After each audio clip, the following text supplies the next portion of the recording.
Graça e paz, irmãos. Tudo bem? Tudo jóia? Vamos abrir nossas Bíblias sem demora. Primeira carta de Paulo aos Coríntios, capítulo 1. Ache lá. Paulo aos Coríntios, capítulo 1, primeira carta. Nós vamos ler o verso 1 ao verso 3 somente. É uma breve chamada introdução muito bonita, e que eu tenho certeza que Deus tem algo para falar com a gente nessa noite. Primeira carta de Paulo aos Coríntios, capítulo 1, do verso 1 ao verso 3. Diz assim: Paulo, chamado para ser apóstolo de Cristo Jesus pela vontade de Deus, e o irmão Sóstenes, a igreja de Deus que está em Corinto, aos santificados em Cristo Jesus e chamados para serem santos, juntamente com todos os que em toda parte invocam o nome do nosso Senhor Jesus Cristo, Senhor deles e nosso, a vocês graça e paz da parte de Deus nosso Pai e do Senhor Jesus Cristo. Vamos orar mais uma vez. Paizinho, obrigado por estarmos aqui juntos neste culto, Senhor, onde nós celebraremos o memorial, a ceia do Senhor. E eu quero te pedir então, meu Pai, vem agora e amacie os nossos corações, os nossos sentimentos, e prepara-nos para uma ceia com significado, para a Tua glória, em memória do sacrifício e vitória do Seu Filho Jesus, e para que possamos crescer ainda mais como discípulos esta noite. Faz assim, Pai, em nome de Jesus. Amém e amém. Irmãos, eu chamei essa mensagem de igreja, quem nós somos, e eu acho necessário, de tempo em tempo, nós pararmos e pensarmos um pouquinho o que nós entendemos sobre igreja. Porque a gente ouve um monte de coisas sobre o que é igreja. Nós ouvimos informações externas, informações daqueles que nós conhecemos, daqueles que nós não conhecemos. A mídia fala uma coisa sobre igreja, as pessoas têm um sentimento sobre o que eu acho que é igreja, o que eu não acho que é igreja. E eu creio ser fundamental para a igreja de Cristo ter bem claro na mente o que é, quem somos. Igreja, quem nós somos. Mas eu quero te dar a oportunidade para você colocar para fora o que você acha. Responde para a pessoa do seu lado aí, o que você acha que é a igreja? Quem é que nós somos? Vamos lá, responde, por favor, faz isso aí. Você que nos assiste pela internet, pense e responda essa pergunta. Vamos lá, rapidinho, responde, o que é?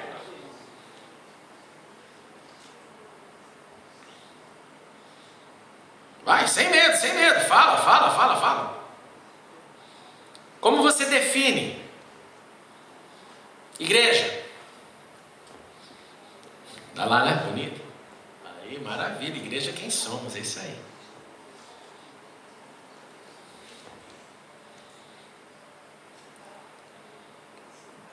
Legal? Algumas ideias? Igreja? Volta para mim. A igreja, a palavra igreja, você sabe disso, mas é bom relembrá-lo e relembrar todos nós que a palavra igreja é uma palavra neotestamentária. Essa palavra não acontece no Antigo Testamento. Essa palavra vem do grego, eclesia ou eclésia, cada um fala com uma pronúncia. Mas o fato é que esse eclesia significa um agrupamento, uma assembleia de pessoas, um grupo que tem uma missão mais fora do que dentro, se assim posso dizer. Alguns tentam dizer isso, são chamados para fora, mas na verdade, na sua raiz grega, a ideia é uma assembleia, é um grupo de pessoas. Agora, a palavra eclesia, ela também era usada no termo secular. Então você tentar assumir que eclesia é só uma palavra vinculada com a espiritualidade, não é verdade. No contexto grego, eclesia, assembleia, poderia ser usado para uma assembleia política, uma assembleia cultural, uma assembleia filosófica, uma assembleia de um partido, seja ele qual for. É um grupo de pessoas. Tá bom? No Antigo Testamento, claro que não era grego lá, por isso que não era eclesia, a palavra era kahal, e kahal significava a mesma coisa. Era um agrupamento, era uma assembleia, era um grupo de pessoas. No Antigo Testamento, esse primeiro grupo de pessoas, essa primeira assembleia, nós sabemos quem era. Era o resultado dos filhos de Jacó, que fizeram as tribos, que fizeram o povo, e esse povo era o agrupamento de pessoas. E nesse primeiro agrupamento de pessoas é que nasceu o exercício da espiritualidade. O que a espiritualidade deveria ser, como que o povo deveria andar juntos, como eles deveriam fazer as coisas juntos. De modo que tanto no Antigo quanto no Novo, igreja, ou assembleia, ou agrupamento, ou o povo de Deus, ele é chamado para ser um grupo, um agregar de pessoas, mas que tem uma finalidade espiritual. Igreja, agrupamento de pessoas, assembleia, no nosso contexto, não pode, presta bem atenção nisso, funcionar somente como uma assembleia social. Ela não é para isso, ela não vive, ela não acontece para isso. O agrupamento do passado no Antigo Testamento, lá no deserto, era para quê? Era para desenvolver o relacionamento do homem para com Deus. Era Deus falando, como um grupo, é assim que vocês vão andar. Ó. Vai ter um tabernáculo no meio de vocês, vai ter regras, vai ter leis, vai ter legislação, vai ter legislador, vai ter representante, vai ter gente que fala comigo, chega para vocês, dá o recado. Quando vocês obedecerem, tudo vai dar bem. Quando vocês não obedecerem, vai dar tudo errado, vocês vão pagar o pato. E se um pisar na bola, todo mundo pisou. E se um fizer uma coisa errada, eu vou chamar todo mundo e vou falar, por que vocês erraram? Mas vocês vão falar assim, foi o Guilherme. Eu vou falar, não quero saber, o Guilherme no meio de vocês foi vocês, todo mundo vai ser punido, vai arcar com as consequências juntos, porque a assembleia é uma só. A assembleia não pega uma só pessoa e faz ela ser responsável, mesmo se ela foi aquilo que fez. Vou te dar um exemplo para você lembrar. Lembra quando o povo no deserto estava reclamando que estava com saudade de carne? Lembra disso? Vocês acham que foram exatamente todas as pessoas que falaram junto de uma só vez? Coro, 1, 2, 3, queremos carne. Claro que não. Alguém teve coragem, levantou a voz, cutucou do lado falou também, cutucou o outro. Não sei como que foi essa reverberação de gente dizendo, quero carne, estou com saudade da carninha do Egito, carninha do Egito. Qual foi a conclusão?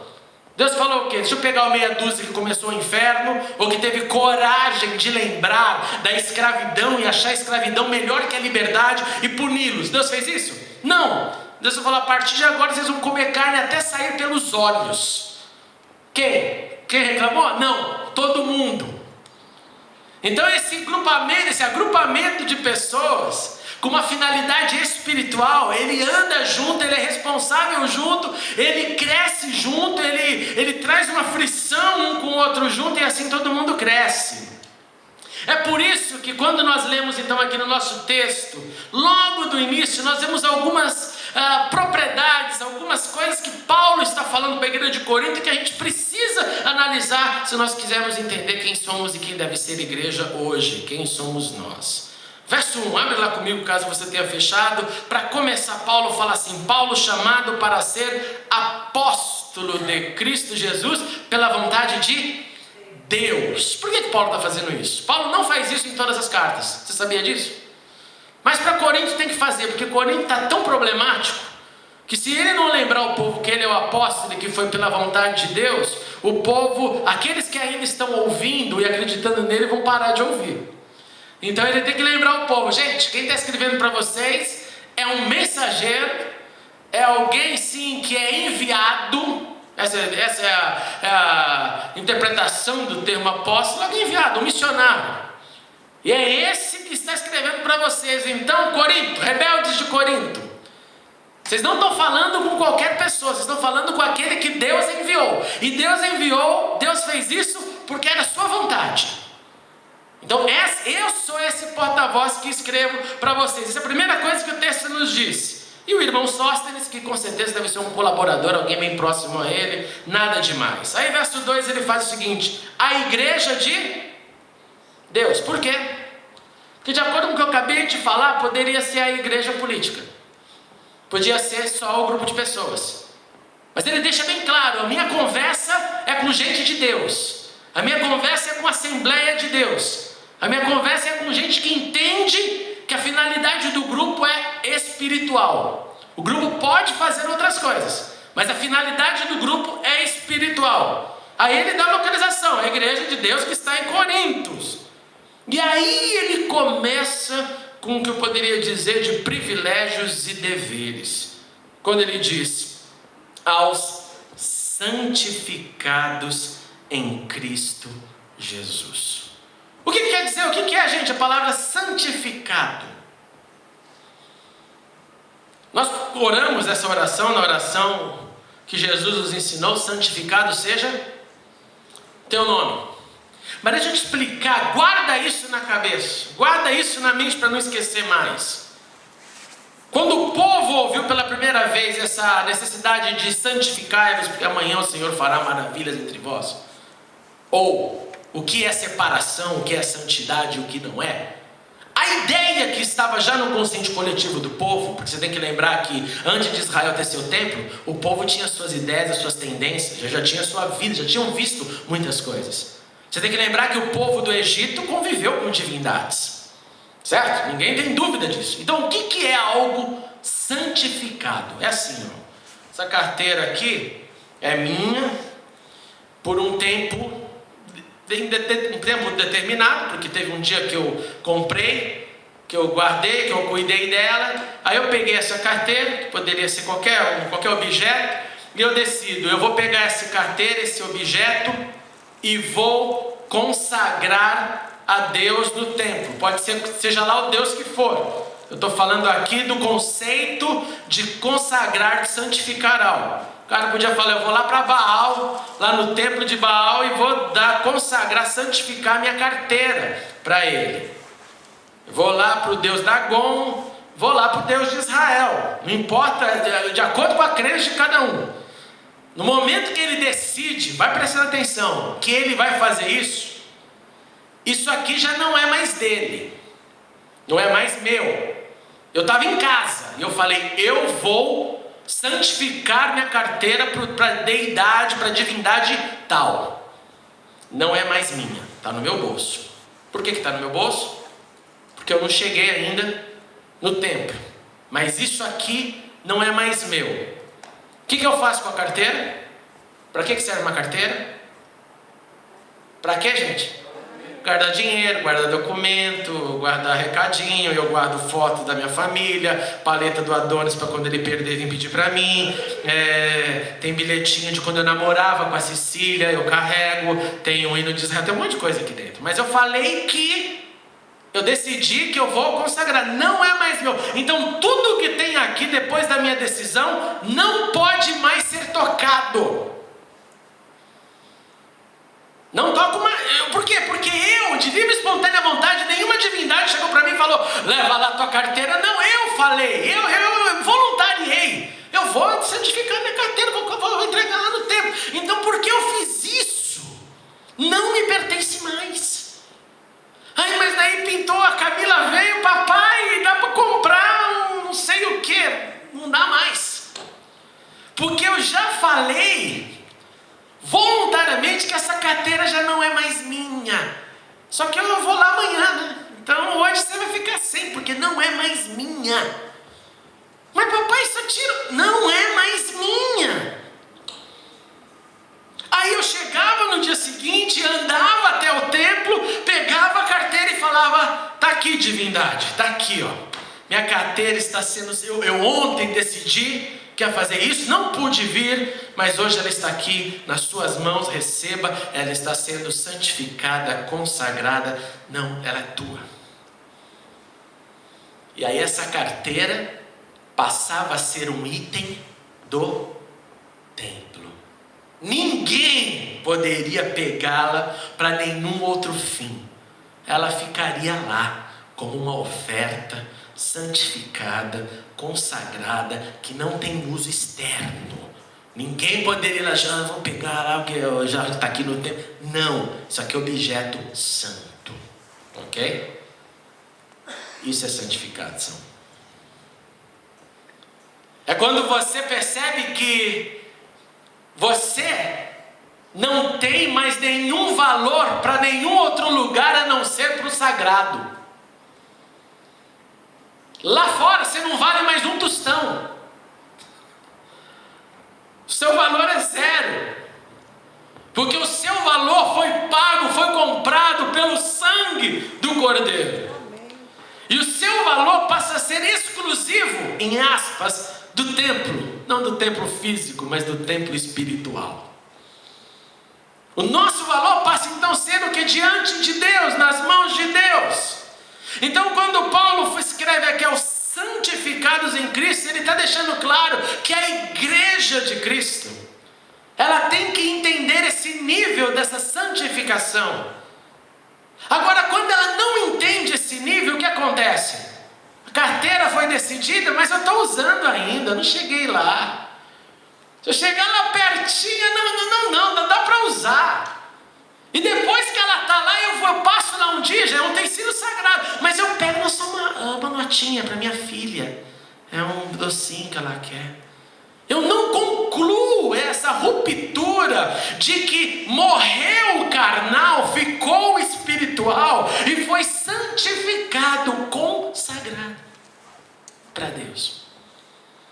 E quando a igreja não é santificada, quando ela não é consagrada, ela vive nesse inferno, um inferno, porque ela não é nem de dentro nem de fora, ela fica com um valor duplo, ela fica com um certo valor na espiritualidade e um certo valor lá fora, no mercado, vamos pensar assim, no mercado da carne, isso que eu quero dizer, lá fora.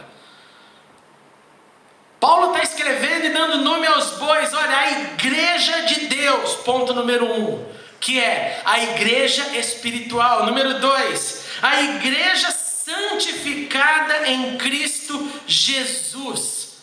Igreja que decidiu voluntariamente por se consagrar pelo poder do sangue. Terceiro ponto, para ser santos juntamente. Primeiro, vamos usar essa parte, para serem santos.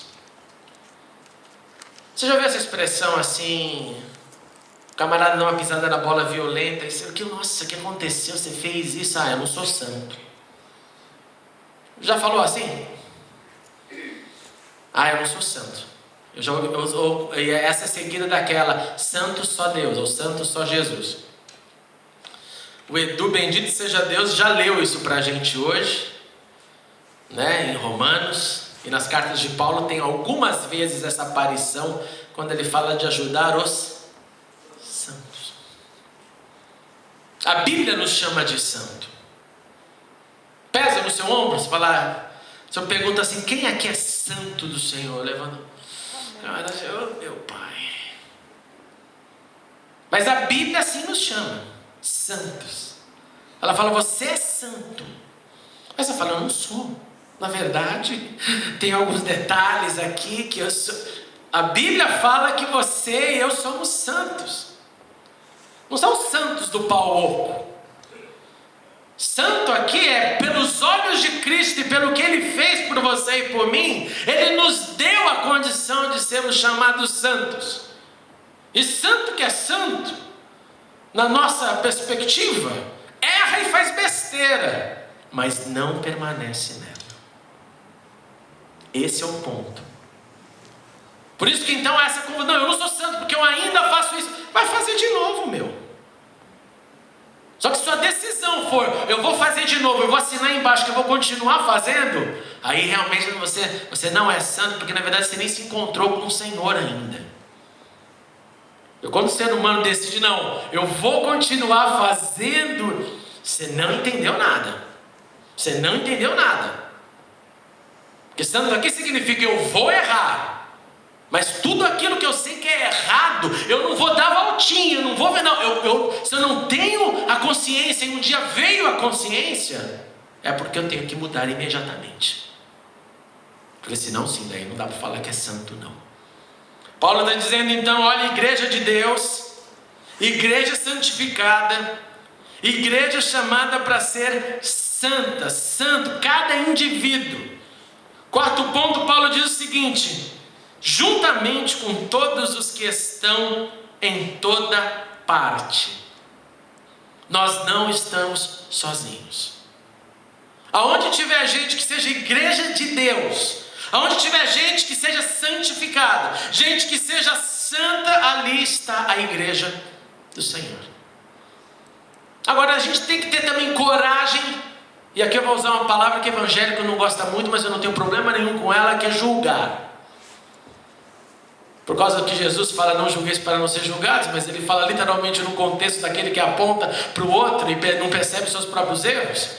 Porque a Bíblia deixa claro assim, tem situações que você não precisa nem orar para julgar, você olha o quadro e fala, está errado, ponto final. Não é julgamento, é observar, é o óbvio. E nós precisamos então literalmente olhar para aquilo que está ao redor, aquilo que nós somos, e responder, isso é igreja ou não é? Eu sou igreja ou não sou?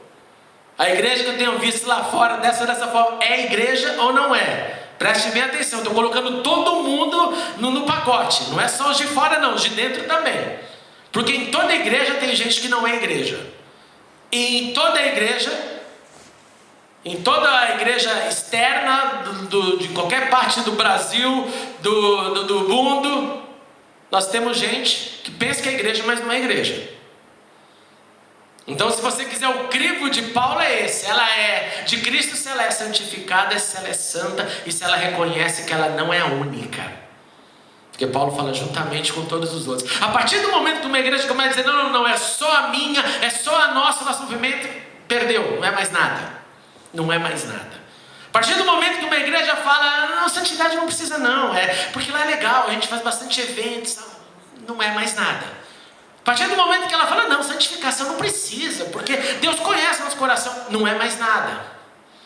Porque Ele nos chamou para ser igreja de Cristo, santificada, santa, e que reconhece que não é o único movimento do planeta. Assim sendo, Paulo conclui simplesmente de maneira muito bonita. Esses que então invocam o nome do nosso Senhor Jesus Cristo, Senhor deles e nosso, por causa de Jesus eles são santos, santificados, sabem que não são únicos, que tenham a vocês graça e paz da parte de Deus. Que haja o favor imerecido, que haja a paz do Senhor. O que eu quero com isso, irmãos e irmãs, nesse culto de ceia, é trazer para a nossa memória essa pergunta: quem somos como igreja? Como é que tem aflorado essa igreja dentro da gente? Eu agora, indivíduo. Como é que eu tenho me colocado ali, santificação no templo de Deus, na presença de Deus, e falando, Senhor, daí eu não saio, daí pode me corrigir, pode me transformar, pode me dar umas palmadas quando precisar, faz o que o Senhor quiser, Senhor, mas eu quero ser e continuar no processo de santificação. Eu não quero outra coisa. E aqui a gente tem que parar, gente, e perguntar para nós mesmos: a minha santificação está aumentando, está crescendo? Porque volta para a minha carteira, que aquela carteira que foi dada lá no templo, no primeiro mês, ela era um utensílio novo, não fazia muita diferença, né? Entre outros utensílios, ela estava ali. Mas quem olhar e quem vê aquela carteira depois de 10 anos vai falar assim: poxa, esse utensílio está aqui há 10 anos. 10 anos santificado ao Senhor. Já tem uma história. 15 anos, 20 anos, e assim é. Todo mundo que permaneceu e cresceu em santificação, os anos fizeram e fazem essa pessoa melhor. Amém, Du? Não é isso, Du? Qualquer pessoa. Você pode falar, a pessoa que está lá com 80 anos na fé, ela fala: meu Deus do céu, como eu melhorei, como eu estou mais perto de Deus, como eu entendi coisas que eu não entendia. Então Então a santificação minha e sua, ela tem que crescer. Se você olhar para você hoje e falar, eu acho que lá no fundo, eu falo a igreja, mas a minha santificação, a minha entrega, o meu desprendimento total a Deus que mandou seu filho para nos comprar, não está sendo um crescimento, sinal. A santificação não está ocorrendo como deveria. Se a santidade agora, o entendimento de que sou santo, assumir essa postura, tomar um posicionamento e falar, Deus, eu quero andar com uma vida em santidade. Eu vou assumir, sim, não sou do pau oco não. Deus me chama de santo, eu quero crescer como santo do Senhor. Porque foi Ele que falou, eu não pedi. Eu não falei, Deus, eu tenho vocação para santo. Me chame e me coloque aí, me canonize, Senhor. Não, foi o Senhor que falou. Eu te levanto e você é santo. Minha igreja, santa. Meu povo, santo. Minha propriedade, santa. Agora, quando eu pego isso e falo, então eu tenho que viver com essa responsabilidade, a coisa muda. E é isso que nós temos que ser como igreja. Responsável com o tema, com o título que Deus nos deu. E não se esquecendo que, claro, Deus está fazendo algo aqui e hoje, bendito seja Deus, nós já fomos lembrados com o que Deus faz em qualquer lugar do planeta. Nós estamos na empreitada da China, tivemos outras no passado, com o nosso missionário, seja qual for que Deus nos guiar na nossa história. É para a gente não se esquecer, nós não estamos sozinhos. Nós não estamos sozinhos. Tem sempre mais de 7.000 joelhos lá fora. Tem sempre mais. Agora, enquanto a gente não perceber que se a gente não andar dessa forma, com esse padrão, nós não seremos igreja jamais. Se nós não entendemos isso, irmãos e irmãs, nós estamos perdendo o nosso tempo. Perdendo o nosso tempo. Então, nesse culto de ceia, em nome de Jesus, olha para dentro de você e responda essas perguntinhas simples. Como anda a minha santificação? Foi um desprendimento, foi total e isso está acontecendo e eu pertenço a Ele. Como anda a minha santidade pessoal? E como anda a minha consciência do Evangelho no mundo? Eu termino dizendo isso. Para muita gente é difícil se relacionar com missões, porque não deixa crescer a consciência de que o Evangelho também está acontecendo em outras partes do mundo. E Paulo começa a carta dele, antes de dar todas as broncas que ele deu em Corinto, dizendo, vocês não estão sozinhos, tem mais gente, não se esqueçam deles. Eu queria que nós tivéssemos um tempo aqui de oração, porque santificação, santidade, consciência é só pela oração, pelo toque do Senhor. Então nós vamos hoje, eu vou cantar umas canções, por favor, procure alguém para você orar.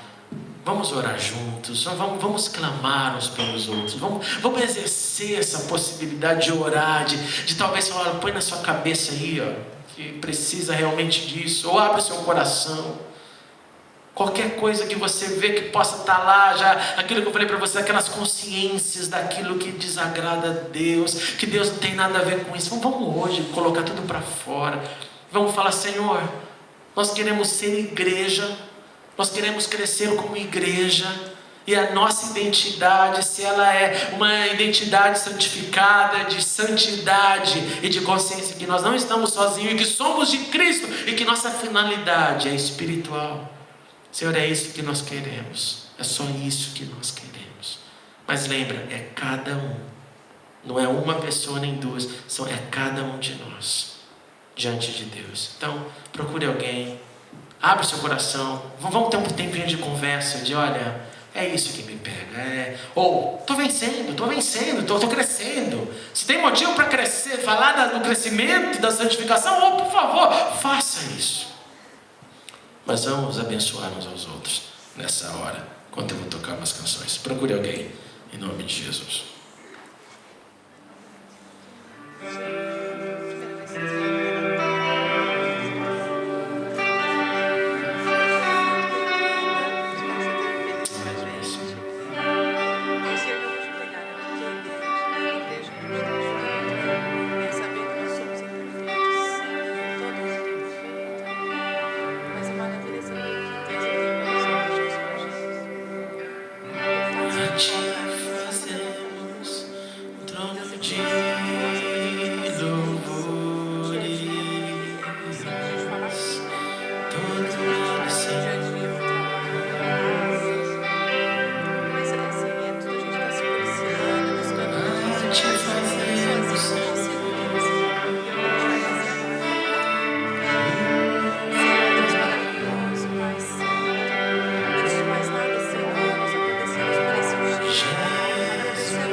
declaramos que és Rei. Tu estás no meio de nós, te exaltamos com louvores,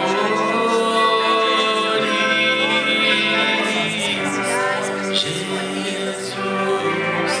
te entronizamos,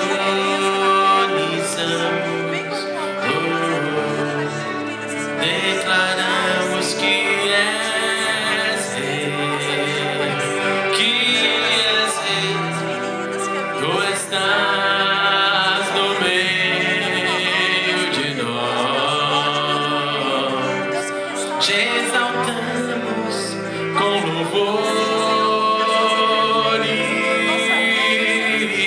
a ti fazemos um trono de louvores, a ti fazemos um trono de louvores, a ti fazemos um trono de louvores. Ó, vem Jesus, toma o teu lugar, a ti fazemos um trono de louvores, a ti fazemos um trono de louvores, a ti fazemos um trono de louvores. Ó, vem Jesus e toma o teu lugar. Ó, vem Jesus e toma o teu lugar. Ó, vem Jesus e toma o teu lugar. Servos do Senhor, vem Deus, Aleluia, Senhor. que a tua mulher maravilhosa e embaixo da onde nós devemos e queremos estar, Senhor. Muito obrigada por essas vidas, em nome de Jesus. Amém, Deus. Aleluia. Vamos ficar de pé juntos. Perdão, Deus abençoe vocês. Vamos orar. Obrigado, Senhor. Obrigado porque o Senhor confia em nós mais do que nós confiamos em nós mesmos. Obrigado porque o Senhor nos vê através do sangue de Jesus, nos vendo como povo santo. Por isso nós te agradecemos, Senhor, porque essa tua crença em nós nos permite, Senhor, olhar para o alvo. No alvo de sermos mais e mais consagrados, no alvo de ser mais e mais santificados a Ti, o alvo, Senhor, de crescer em santidade. E tudo isso, Senhor, pelo poder do Teu Espírito, não pelo desenvolvimento de nenhum comportamento fariseu, nenhum comportamento mentiroso, nenhum comportamento, Senhor, que tem limites de paciência, limite de serviço, limites de crescimento. Não, Senhor, mas na leveza do Teu poder, porque tudo isso é obra Tua. Nós não temos condições, Senhor, é somente pela Tua graça que nos basta, e somente porque o Teu poder se aperfeiçoa em cada uma de nossas fraquezas. Grande Deus, em nome de Jesus, nós te pedimos, ajuda-nos, Deus, a crescer como povo, como igreja de Deus, igreja de Cristo, santificada, porque o preço que o Seu Filho pagou foi tão alto naquela cruz. E nós queremos, Deus, honrar, estando na Sua presença e não saindo dela jamais, não saindo da presença do Santíssimo jamais, simplesmente em cada ocasião, em cada momento que temos a oportunidade de mostrar a diferença do poder de Cristo em nós, que possamos mostrar essa diferença com as nossas ações, em nome de Jesus, Senhor. Pai, eu te suplico, ajuda-nos a termos essa coragem para olhar para dentro de nós, das nossas ações e respondermos, Deus, com verdade, com vida e com testemunho, como anda a nossa santificação. Porque se não for assim, Senhor, nós não seremos jamais a igreja que Tu queres buscar. A igreja sem mácula, sem mancha e sem ruga. Oh Senhor, ajuda-nos a crescer como povo santo. Ajuda-nos a termos a responsabilidade de sim, somos santos Teus. Que erraremos ainda muito, Senhor, mas que não permaneceremos no erro.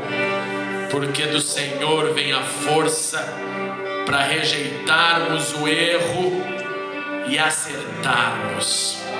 Em Teu nome, Jesus. Neste culto de ceia eu te suplico, Senhor, faz isso em nós, transforma-nos mais um pouco, em nome de Jesus, amém e amém. Glória a Deus. Muito obrigado por assistir a mensagem. Clique agora em inscreva-se para se cadastrar no canal e ser avisado de todas as novidades. Se você quiser ajudar na divulgação, clique em gostei e adicione o vídeo nos favoritos. Não se esqueça também de conferir as mensagens anteriores. Obrigado e até a próxima.